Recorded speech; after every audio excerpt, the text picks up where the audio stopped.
James Courtney. A new V8 Supercar champion is crowned here at Sydney Olympic Park. Well, this is an exciting life before supercars to get into. I'm here with Charlie Schwerkolt. We're surrounded by historic forklifts. Where are we? Thanks, Chad. We're at Waverley Forklifts head office in Mount Waverley, Victoria, and yeah, there's a few old forklifts around that I've collected over the years, and a few little model forklifts as well. And sometimes these guys call me the forklift king, the forklift mogul, the forklift tycoon, all sorts of names. But yes, I'm at home. So this is your home away from supercars. Obviously, all our fans know you through your success, particularly in 2010, winning a championship with James Courtney. But this is your life away from the racetrack, eh? Yeah, correct. Yeah, look, it's a very busy life. We've got a very large forklift rental fleet, and been around a fair while now, and it's a lot of fun. You have this office where we're based here in Melbourne. This is where the company started in Victoria, but you live interstate as well, so you do a bit of travel. How does all that work? Yeah, I've been commuting for about, I think about 15 years now. Moved up to Queensland. Actually, I bought a race team up in Queensland, pretty well known one, obviously, DJR, and so I moved up to Queensland then, and then I've commuted ever since then to all the states in Australia where Waverley Forklifts has a branch. So yes, get around every couple of days, moving somewhere around Australia for sure. Waverley Forklifts has a rather large milestone coming up in 2023, which is exciting. So the business has been around for a very long time. Can you tell us how it all started?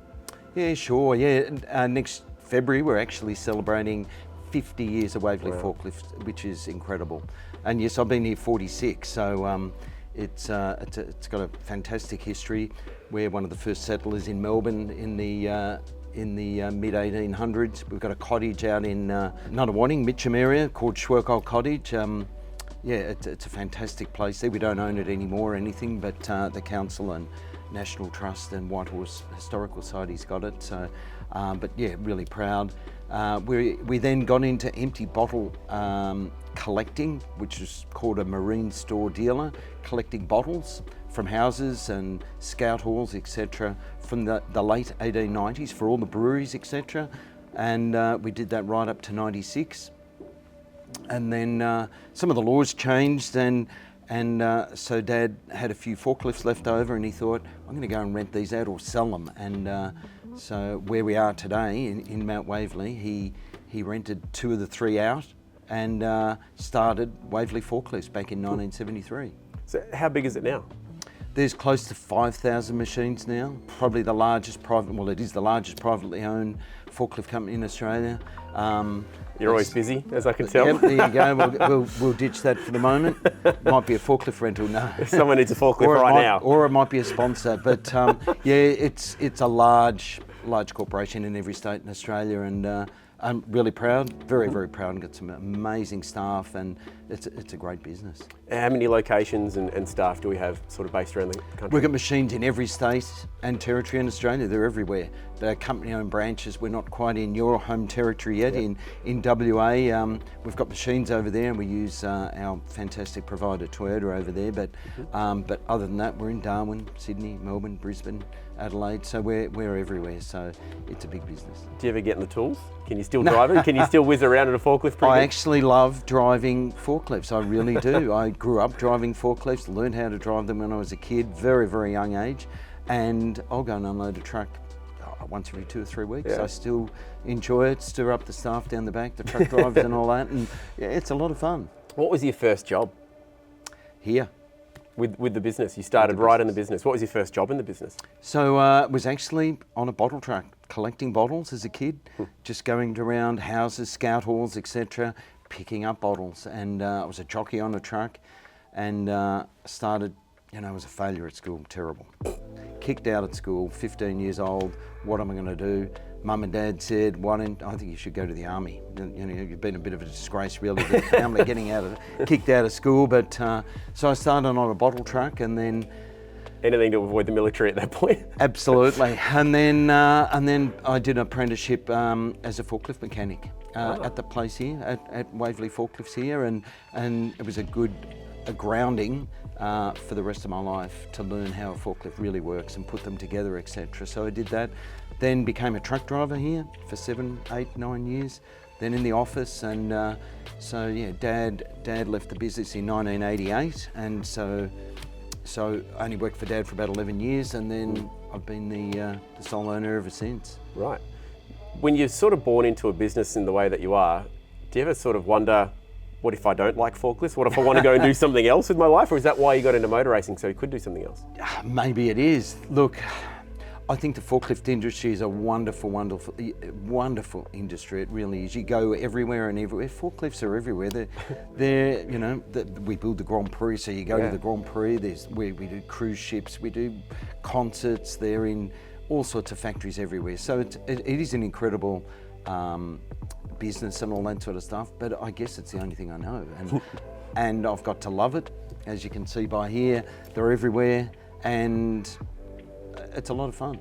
It's cool chatting to some of the people in our world. We chatted to Stephen Grove about how his company helped build the Commonwealth Village for the Comm Games, and the relationship that you have with the Oz GP has been really huge for you guys. I imagine you're stoked to have the race back, but how long has that been going on for, and what do you guys do there? Yeah, so our relationship goes back 27 years next year.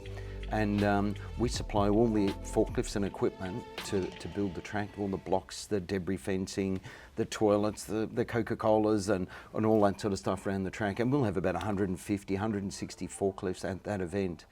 But it's just not that event as well. It's also, you know, we're getting ready to do Newcastle and help put all the blocks and all that sort of stuff there. We've got 50 odd machines at the Adelaide 500 packing that up. And then we'll just roll on to the Adelaide 500. So yeah, the supercar thing is sort of, it fits naturally with this business here, and also a lot of the sponsors as well. So it's a bit of a whole sort of effort all combined, which is fantastic. Did you take any of your business philosophy and the way that you ran a business into motorsport with you? Yeah, for sure. It's tough at car racing for sure.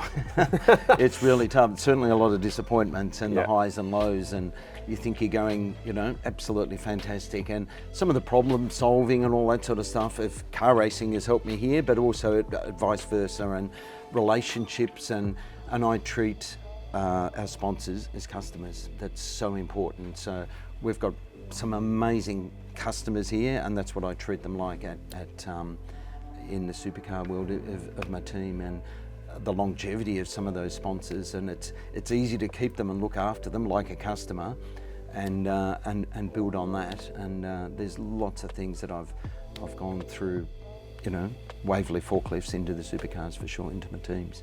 It's probably an easy one to answer, but happiest day for you in supercars? There's probably a fairly big clue when you walk through the front door over at Team 18. Yeah, look, that was a very happy day, winning a championship with James Courtney back then.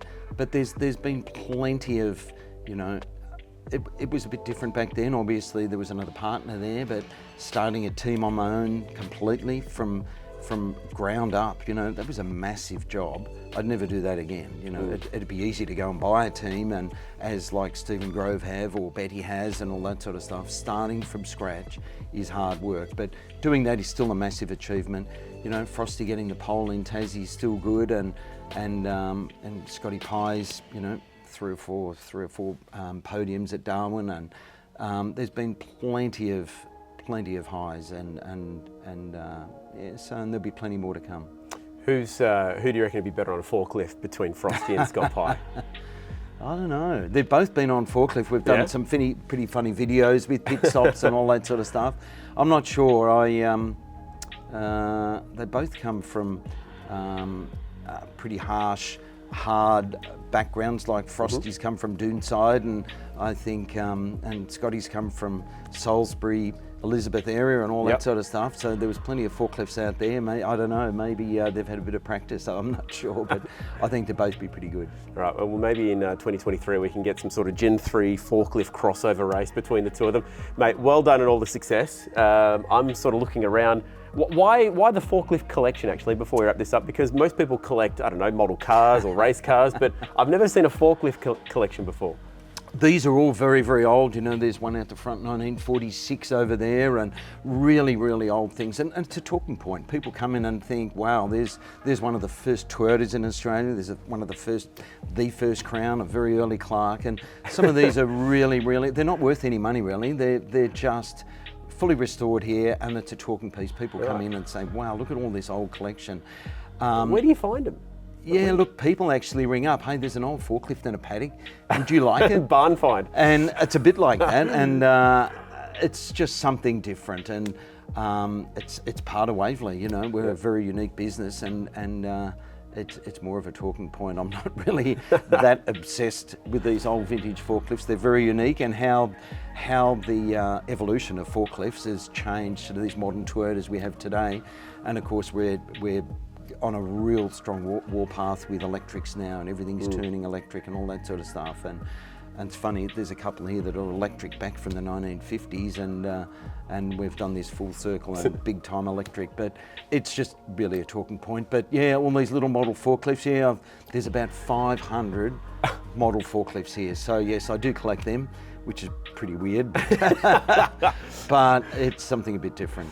Mate, thanks for your time. Interesting yarn, and I'm fascinated behind how far the business has come. Well done on 50 years, and best of luck for 2023. Thanks very much, Chad.